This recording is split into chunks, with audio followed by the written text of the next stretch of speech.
சட்டப்பேரவை தேர்தலையொட்டி அதிமுக மாவட்ட அலுவலக வளாகத்தில் அதிமுக மகளிர் அணி ஆலோசனைக் கூட்டம் நடைபெற்றது.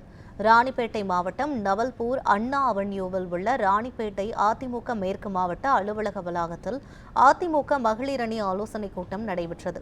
மாவட்ட மகளிர் அணி செயலாளர் ராதிகா தலைமையில் நடைபெற்ற இந்த கூட்டத்தில் சிறப்பு அழைப்பாளர்களாக அதிமுக மேற்கு மாவட்ட செயலாளர் எஸ்.எம். சுகுமார் மற்றும் முன்னாள் அமைச்சரும் ஆரணி சட்டமன்ற உறுப்பினருமான சேவூர் ராமச்சந்திரன் ஆகியோர் கலந்து கொண்டு சிறப்புரையாற்றினர். அப்போது பேசிய அதிமுக மாவட்ட செயலாளர் எஸ்.எம். சுகுமார், சட்டமன்ற தேர்தல் நெருங்கி வரும் நிலையில் மகளிர் அணியினர் வீடு வீடாக சென்று கடந்த கால அதிமுக ஆட்சியில் கொண்டுவரப்பட்ட மகத்தான திட்டங்களை பொதுமக்களிடம் எடுத்துக் கூறி வாக்கு சேகரிப்பில் ஈடுபட வேண்டும் என தெரிவித்தார். தொடர்ந்து அதிமுக மாவட்ட செயலாளர் எஸ்.எம். சுகுமார் மகளிர் அணி நிர்வாகிகளுக்கு பொங்கல் பரிசுகளை வழங்கி வாழ்த்து தெரிவித்தார். அதிமுக மேற்கு மாவட்ட செயலாளர் எஸ்.எம். சுகுமார் இவ்வாறு கூறினார்.